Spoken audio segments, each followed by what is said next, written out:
A healthy relationship is dependent on the health of the people in that relationship. In previous episodes, we talked about the balance of the feminine and masculine qualities within every human. Today, we will explore that even further and gain a greater understanding of why that balance is so vital to the health of our relationships, our romantic partnerships.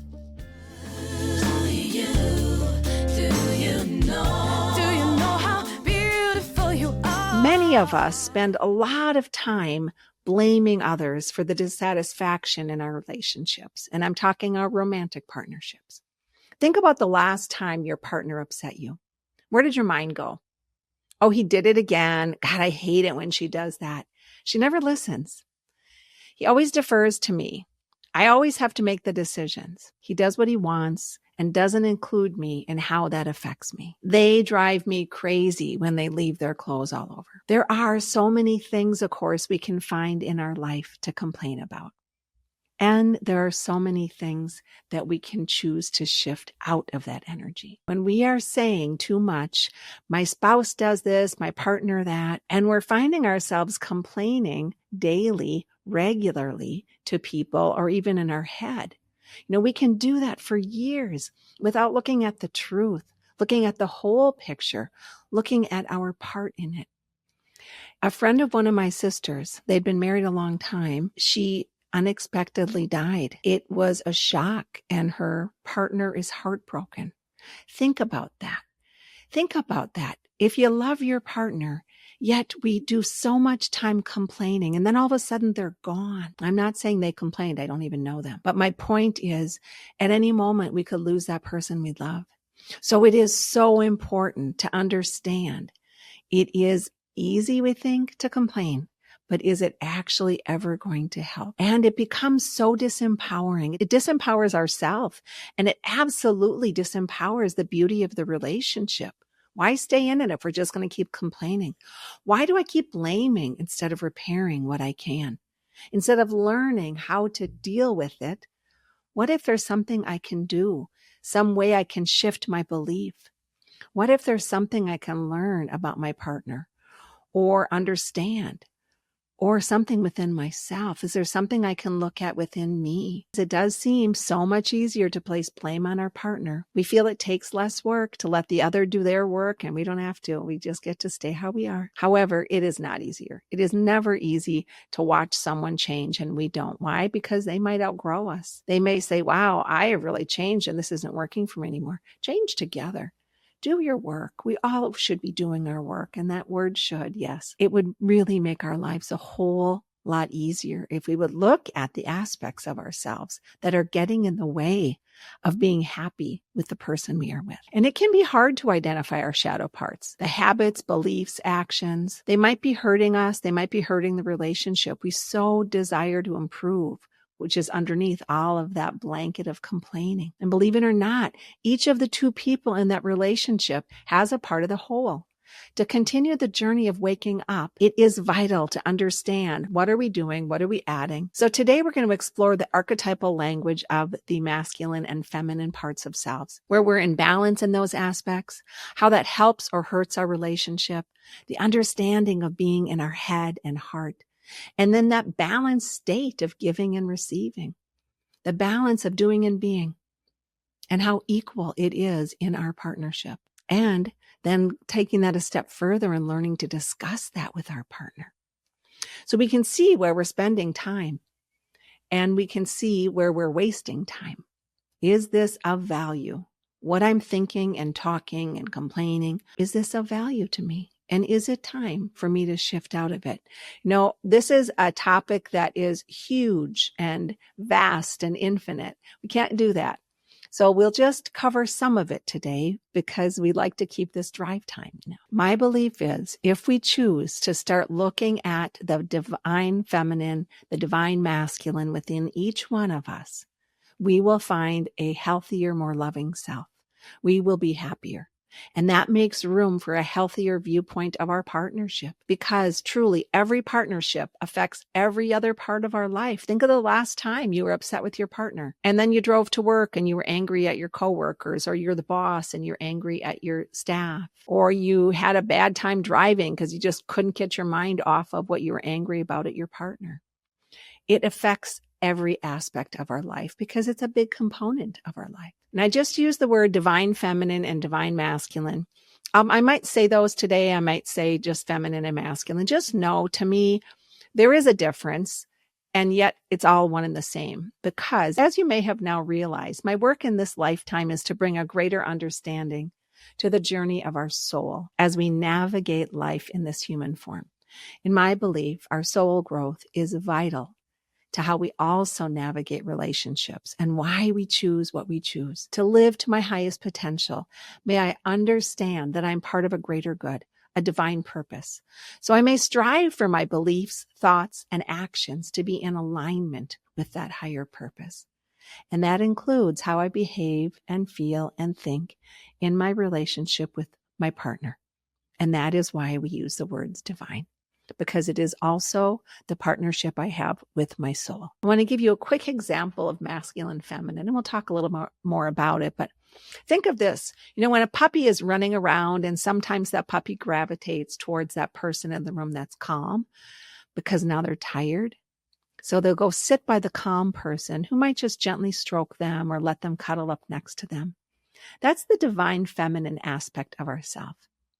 And sometimes that puppy gravitates towards that person throwing the ball, running around, leaping and playing, running around outside. That's the masculine aspect of ourselves. Hopefully we have both, because there is a part of us when we want to just be, and the part of us that is in action and doing. One is not better than the other. They're both required in a healthy, balanced being. And they're both required in a healthy, balanced, romantic relationship. So to go a little further, the divine feminine, or the feminine, is in the light of who we are. That's part of that highest potential, and that's our receiving side. Receiving is listening, being open to our intuition, nurturing, compassionate, creative, receptive, empathic. And receptive means we're seeing the picture not just with words, but we're understanding what's going on around us because we're using our five senses. Feminine is sensual. Taste, touch, smell, hear, see. When you taste a really good piece of chocolate, it's like, That's the feminine. That's really savoring. That's the sensual, not sexual. Sexual can be both, but that's that beautiful sensual. And that is the feminine. And hopefully we all experience that, living in our five senses. When we're in our intuitive, feminine state, that calm state, we are feeling the feelings of others. Even when sometimes our partner can't define how they feel, when we're in the feminine state, we might understand how they feel. Now, we don't want to assume, but we might understand even before they do. That's that beautiful divine feminine. The feminine listens, not reacts. The feminine listens. The reaction would be in the shadow, but this is the positive aspects, the light. The feminine is not in the head with the overrun thoughts, but in the heart, breathing, feeling, knowing, understanding. The divine feminine is meant to help others transform emotions into something of empowered growth and understanding. And we can all do that. We're all meant to do that. Be transformers in a healthy way. Think of a time when your partner sat next to you after having a bad day or an experience that shook them, or vice versa. You comforted them, or your partner comforted you. You just allowed. You didn't try to fix. You maybe just listened, or if they didn't want to talk, you just sat next to them. You didn't come up with solutions, but just created that nurturing comfort. Maybe held them while they cried, or just held them. You felt an understanding. That's the beauty of that feminine. And the feminine aspect is also the part of us that gives birth to new creations, the artist who sees the larger vision, giving birth to an idea, And then we nurture the idea into something of substance, molding it with our hands, our mind, not force and not being passive. The feminine, like I said, is the listener, the safe container, the one that understands what our partner needs because we're listening beyond words, because we've taken the time to get in our heart and be in compassion and understanding. The feminine is truly when we are in compassion. That's different than feeling sorry for someone or pity, but really understanding where they're at. The other aspects of us, the divine masculine or the masculine, that's our reasoning. That's logic, action, strength, stability, protection, coming forward, taking the steps to manifest the idea we had. You know, the feminine brings the idea in or receives the idea that's brought in, and the masculine is the one that takes the action steps. The masculine protects and guides with logic, with reasoning, offering words of advice. The masculine, again, is within each one of us. This is not male or female. The masculine within us, and within our partner. We push each other to reach our goals in healthy ways and take the steps we need to take, leading each other and self to uphold healthy boundaries.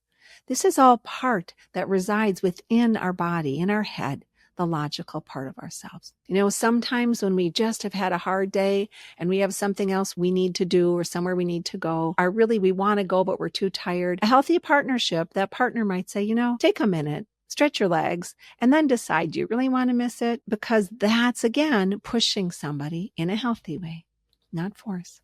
And that pure balance state of masculine and feminine, it's when we get that aha about an idea. When that idea comes through, and we feel safe enough to move forward with courage. Our partner is creating a safe container for us as well. That's the beauty of the balance in both. In a healthy relationship, we might feel our partner is having a hard time just by their tone of voice because we heard it, or just because we tuned into them on an intuitive state, even if they're not in the house. We might feel them. We might think, oh, I wonder what just happened, because they're coming into my psyche. They're crabby. Maybe they get home and they're crabby. They're not being attentive and perhaps not listening as we are speaking. And we want to connect. We want to share. We want them to be the listener, that safe person to hear us, but they're not being present. In a healthy relationship, in that balanced state of masculine and feminine, we know we have a choice at that moment, at every moment. At that moment, we can choose to get angry and pout and take it personally, feel like we're being mistreated and slighted. We can storm away. We can yell. Like I said, we can pout. We can feel like the victim. Those are all shadow aspects of the feminine, the aspects that are not helping us. Or we can get into the feminine in the positive aspect and take a breath and just be. And perhaps with light touch or easy words, ask our partner if they're having a hard day. Do they need anything? Do they need a break before we connect? Sometimes that's the biggest gift we can give our partner, the space they need to decompress, the understanding that they need us to have so they can feel, and perhaps even know what they're feeling and why. Because if their day's been so busy, sometimes it's just one thing after another, after another, after another, after another, and just exhausted, and you haven't even had time to process all of that. We need to give ourselves time. That's that feminine, getting into our feelings and giving our partner that. That's a healthy relationship. So we can easily get back into the balance, not quickly sometimes, but easily, if we give ourselves space and give our partner space. And we can even say, hey, would it be okay if we just sat for a bit without talking? I'm not even sure I have the space to hear you, and I want to, and I don't want to be disrespectful. I want to be present, but I just need a few minutes to decompress. And the healthy partner would say, you know, absolutely. I'm going to go do blah, blah, blah. Or, you know, do you want me to rub your feet? Or do you want a cup of tea? What is it you need from me? But if you don't have the space to give your crabby partner something, that's okay. We don't have to do that when we don't have the space. Just say, you know what? I totally get that. And I think I need a minute too. doing it from a place of love, not a place of tit for tat. And again, when we're crabby, we get to be the one to say, I'm not even sure why I'm crabby, or it's just been a really hard day. I just don't want to be talked at or talked to. I just need a minute. And then I'm going to get back into alignment, and then we can reconnect. Oftentimes when there are children involved and the partnership takes the back seat to the children, someone walks in from their work day and they're exhausted, and the one parent that's home wants the other parent to take over, and they might not be ready.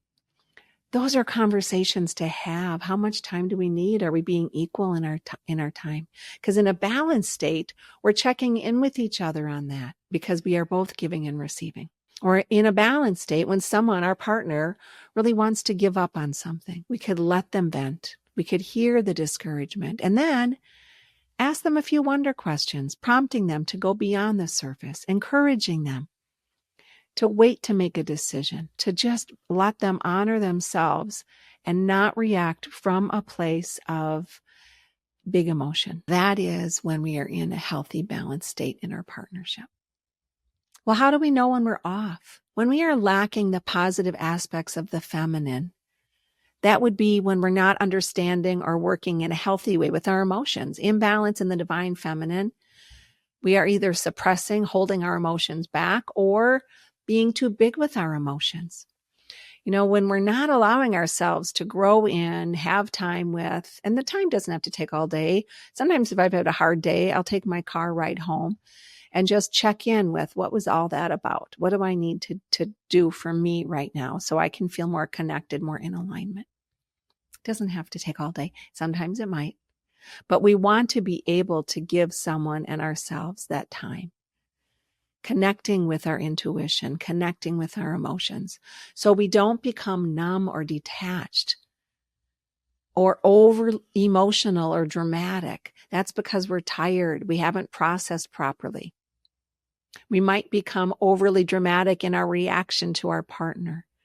Or again, we might become too passive. We can use those emotions, to work through stuff, but we don't want to take it out on that person we love. When we're not in alignment, we are overly reactionary. We are under reactionary. It is not the same as saying it's okay with me than it is to be passive and really feel angry or resentful. So we got to know how we feel. That's key in any healthy partnership. We first have to know how we feel within ourselves. Also, when we're in an unhealthy state, we are using our emotions to manipulate. People will say, women are too emotional or underly emotional. That's not a fair statement, and I totally disagree with that. Every single one of us can be manipulative with our emotions. Someone that walks in the door and they're angry and they want things done, so they might start yelling. That's manipulation. Someone that is crying and pouting because they don't want to deal with something. Now, crying is different, right? If it's in a state of, I'm really sad about this, but we're not getting our way and then we might start crying. That's manipulation. That's using emotions to manipulate. That's the shadow of the feminine. And when we're doing that, check in with that. Wait a minute. What's underneath that? Am I being manipulative? Another way we want to be checking in with, are we in the light of our feminine? Are we being in compassion? Are we being empathetic? It's so important to understand someone else's shoes, because if we're not, that disconnects us from really true, meaningful relationships. We also want to be checking in on our indecisiveness. Are we being too passive? Because when we are not making decisions and pretending it's okay, and then all of a sudden we want out of the marriage because we never used our voice, be careful with that. It's up to us to find our voice. It's up to us to understand the difference between calm and passivity. There is a difference. Also checking in with our boundaries and codependency. We want to have healthy boundaries. We want to do self-care. We don't want the boundaries to be too strong that we have walls. And like I said earlier, so important to be in that state of sensuality, 5 senses. Because when we are just in our head, we are not in the healthy feminine qualities of ourselves.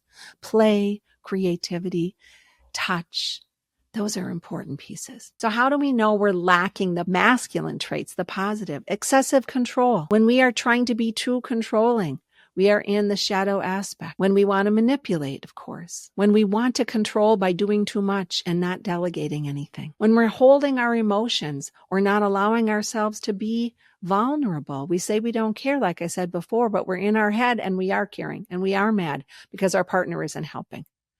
Or we're too focused on the logical and don't make room for mine or someone else's emotions.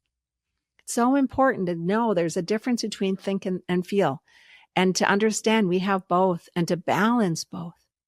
It's safe to know and it's safe to feel. We need both. Oftentimes, and this is the case with more men than women, but not always, we're told to man up, not cry. Yet it's important to let people cry. It's important to let people understand that we have emotions and we're meant to connect with them in healthy ways. If we just keep ignoring them, they're still there. They're lodged in there and they're going to come out sideways in all sorts of ways. Another masculine trait in the shadow is an overemphasis on achievement. Being too success driven at the cost of our relationships, at the cost of our own health. Constantly striving to be the best or overworking to get everything done. Remember, we got to delegate. We have to have a good team. We have to have self-care. We have to have time to relax and be. Being too competitive, being too aggressive. We really want to understand when we are that way, and it takes the time to do that. Having a silly competition or fun competition in our partnership is great. Or if you guys play tennis together or something else where you're in competition. But sometimes we cross the line. So we want to be open enough with each other when we can say, you know what, that was a little too harsh. You just crossed that line. So if we're out of it, how do we get back in? How do we get back in a healthy balance within and then a healthy balance within the relationship? Checking in with my masculine, feminine, it's more important to understand when we're giving and receiving and if that's in balance than the words masculine, feminine. When we are in a healthy balance state, and if we're not, if we want to get back, just step back. Am I addressing the issues as they come up? Can I breathe and start asking questions, not pointed questions, but first I've got to be calm within. So we got to start by being calm within. And that's not always easy, is it? But we can get back there. We also want to make sure that we're not pretending it doesn't matter when it really does. In a healthy, balanced place, we recognize that it does matter. And we talk through it with ourselves and then, of course, with our partner. We also want to recognize that our partner is most likely not doing those things to irritate us. We're just irritated, but really they're just not consciously aware that they're irritating us. And if they are, which is not common, then they're really in being childish. That's a different issue. But if we step in their shoes a minute and just step back and breathe, it's easier to understand, well, really, I'm taking this personally when it's not about me. It's really not about me. We also want to let ourselves and check in. Am I being vulnerable enough to speak from my heart in a non-shaming and blaming way? Or am I using overt anger or sarcasm? These are skills that we can learn if we're not using them. And it is so important to learn good communication, healthy communication skills. There's a million tools out there. And then we practice them over and over, because in order to get good at anything, we have to practice. Even how we check in with ourselves and communicate within. And by the way, even if you're not in a partnership, practice these skills with friends, siblings, roommates. Am I listening? Am I speaking my truth in healthy, non-reactionary ways? Am I letting myself work through things as I go instead of holding and blowing? Because every relationship, whether it's work, friendship, sibling, parent-child, every relationship gives us material to practice from. A healthy, balanced relationship has a bigger vision. What are the goals in your partnership? Do you talk about it? Yes, things planned like vacations, but what else? Are you talking about your future? Are you talking about the individual goals and the couple goals? Identifying and working towards relationship goals. I've noticed I can be so sarcastic and roll my eyes when I'm upset with you. Or, I'm noticing you're doing that to me. Is that something that you're willing to work on? I'm feeling like it's time for me to work on this. This is my goal in our relationship, whatever that is. And hopefully then there's another one, because we want to be giving it that much time. That's how it can be balanced and successful. And you do it together. On our own, we work on our own stuff. And our partner hopefully is too. And then together you're working on the bigger picture of the relationship, checking in with yourself. A healthy, balanced, feminine, masculine relationship checks in with each other. How are we feeling? What's going on? How are you feeling about us? Are we getting enough fun? Are we doing enough together? It is so important to have what I would call report card, so to speak. It doesn't have to be a formal report card, but checking in on each other. What's going well? We can tell when something's off. So kindly bring it up instead of just letting it go because you're so busy. That's when we start to crumble. That's when those, what I'll say, bad patterns start to take control because we're just letting things go too often. And if you think back to how you were at the beginning of your relationship, those first 3 weeks, months, sometimes hopefully it's even longer than that, you give your best to that partner. What if we went back to that? Wow, what was that like? What was I doing different? Instead of complaining what happened and they're not being that way, what did I do different? How was I more attentive? Go back there. And then go back there and do it again. And ask with wonder. Ask our partner wonder questions. Not pointed questions where we're angry and we're just waiting for the response so we can snap back at them, but true wonder questions. We really want to know. We want to know what's going on. We want to know why they're pulled away. I encourage you over this next week, make a list of what is great in your partnership. Make a list of what you love about that person and what you love about the partnership. Let yourself feel that more often. Go back to it more often. See if you can grow that list larger than the complaint list. And then the complaint list, let yourself have a little time to work on that, your part in it. What are some things you want to bring up? What do you want to say? Just one thing at a time. Take it slow because big changes, lifelong changes take time. They take patience and they take perseverance. And as always, they take mindfulness. If we would choose to stop blaming and find our healthiest, empowered self, we're not only going to improve the relationship with our partner, we're also going to improve the relationship with our own being and the soul contracts we came here to fulfill. I hope you have a beautiful month, and I look forward to connecting with you again. Hey listeners, thank you so much for being part of the Soul Speak world. I really appreciate that. And if you're willing, and if you find this of value, would you please follow on any of the platforms you're listening to, whether that's Apple or Spotify or Google or any of the platforms. And of course, I love the ratings if you find this valuable. You can also follow me on YouTube and like and share, and all of that really makes a difference. Appreciate your participation. And of course, I really appreciate you being part of this world.